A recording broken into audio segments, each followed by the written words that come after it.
kembali di bagian paling akhir di program Aiman, saudara. Saya tentu mengingatkan juga bahwa minggu ini kita akan menghadapi sebuah peristiwa yang mungkin menjadi bagian dari sejarah demokrasi di Indonesia.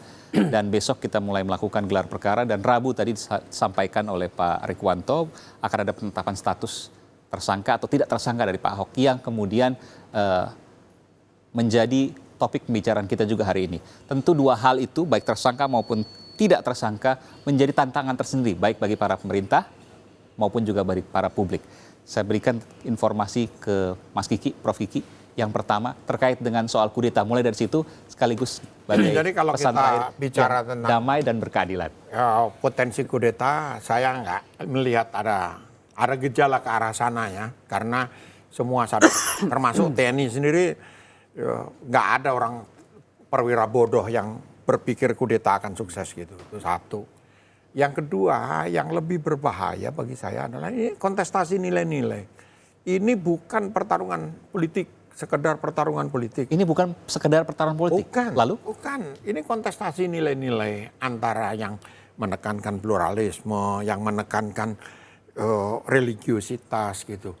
Saya Muslim, ya. Saya Muslim. Saya pasti marah kalau itu benar. Pertanyaannya adalah informasi di sosmed ini mana yang bisa kita percaya? Itu kita nggak tahu kok. Dan orang Indonesia sekarang semua yang dari sosial media itu dianggap benar gitu. Semua masuk sehingga perdebatan itu bukan tentang apakah sumber ini terpercaya. Dan isi medsos sekarang menyeramkan. Iya, isinya menyeramkan sekali. Nah, ini kontestasi nilai-nilai. Pertanyaannya adalah mau kemana nih Indonesia ini kan gitu. Tapi saya optimis, kita sudah hidup sekian lama ya. Kita akan didewasakan dengan proses-proses seperti ini. Contoh, dulu ada kasus Arswendo. Nah, penistaan agama selesai. Tapi orde baru itu. Ya. Beda zaman dengan sekarang. Waktu represi juga waktu represi masih dimungkinkan. Tapi juga sekaligus waktu nilai-nilai religiositas, khususnya Islam itu juga kurang. Sekarang kan enggak. Sekarang kalau punya anak nggak bau-bau Islam, Arab gitu, dia nggak Islami gitu kan. Nah, pondok pesantren, semua pondok pesantren sekarang namanya Arab gitu. Dulu pondok pesantren yang tua-tua, Tremas, Tebu Ireng, Buntet, segala macam itu nggak ada yang namanya Dan Arab. Mas Kiki yakin bahwa proses ini akan bisa dilalui oleh bangsa kita dengan baik dan juga naik kelas secara demokrasi. Ini kan banyak. Maaf, waktu terbatas. Saya berikan ke Bung Masinton. Iya, dalam proses 18 tahun ya kita memasuki fase reformasi demokrasi ini memang tugas kita adalah bagaimana memperkokoh keindonesiaan kita.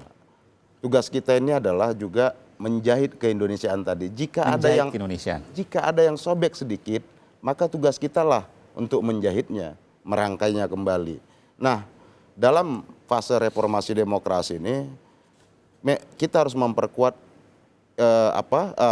ikatan-ikatan keindonesiaan tadi. Jangan sampai persoalan politik kekuasaan jangka pendek ini yang periodik ini mengalahkan mimpi besar kita sebagai sebuah bangsa besar, bangsa Indonesia tadi. Nah, tentu sebenarnya adalah hari ini kita harus semua berperan menjadi negarawan sebagai penjahit merekatkan keindonesiaan tadi. Kedua, harus ada konsensus buat kita bahwa dalam fase reformasi demokrasi ini konsensus 5 tahunan itu pergantian kekuasaan Pemilu itu harus melalui pemilu. Okay. Agar apa? Agar sebuah pemerintahan itu stabil, ya, tidak digoncang di tengah jalan, kemudian kita bisa mampu membangun bangsa ini dengan baik. Semua orang harus menjadi negarawan hari ini.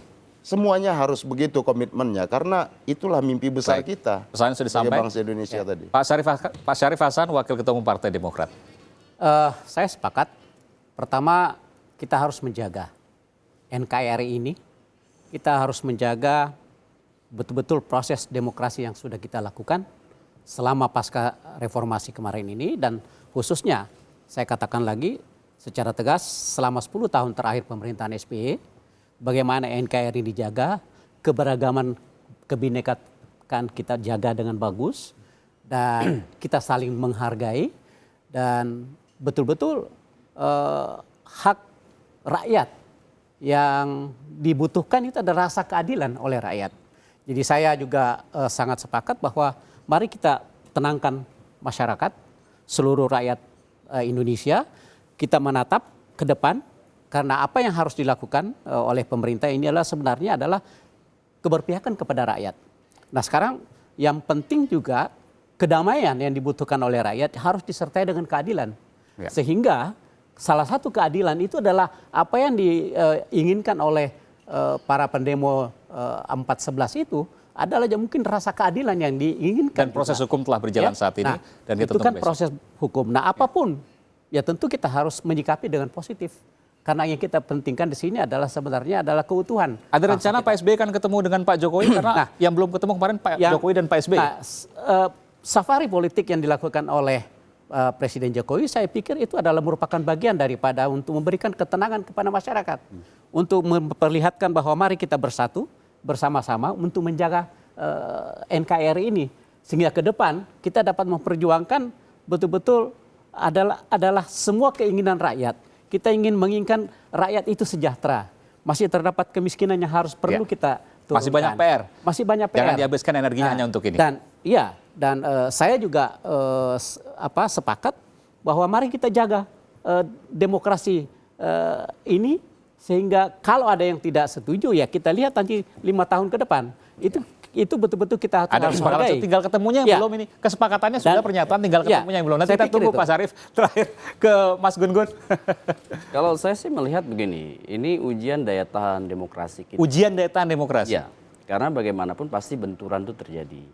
Paradoks itu sangat hal yang lumrah, tetapi bagaimana menyikapi itu. Contoh misalnya sekarang, saya melihat problemnya bukan problem Jokowi. Bukan problem Pilkada DKI, lebih melampaui itu. Ya ini bagaimana orang itu menghormati setiap proses dalam kanal hukum, landasan. Negara demokrasi berlandaskan hukum itu kemudian menjadi penting. Contoh misalnya, besok tuntutan kemudian dikanalisasikan lewat hukum, melalui Barreskrim sekarang, kemudian terus ada proses-proses selanjutannya. Sekarang persoalannya adalah apakah kemudian kita bersepakat atas proses hukum yang sedang dijalani. Atau sebetulnya kita mau menyimpang dari itu. Misalnya, membawa agenda ke hal-hal yang sebenarnya di luar prosedur hukum dan konsensus politik. Itu menjadi pertanyaan masing-masing ya, juga. Karena kalau misalnya tiba-tiba tidak memenuhi ekspektasi misalnya. Ya. Kemudian ada kekecewaan. Apakah ekspresi kekecewaannya itu tetap di ranah hukum atau menggunakan cara-cara lain? Itu pertanyaan yang relevan ke dalam masing-masing jiwa di publik Indonesia. Ya. Terima kasih Pak Syarif Hasan, Mas Gun-Gun, Prof. Kiki, dan juga Bung Masinton telah memberikan informasi di program Aiman. Saudara, sampai di sini perjumpaan kita. Apapun peristiwanya, selalu ada pelajaran agar Indonesia lebih sejahtera. Di mana kedamaian jadi nafas utamanya dan keadilan selalu ada dalam setiap langkahnya. Saya Aiman Wicaksono, terima kasih, sampai jumpa.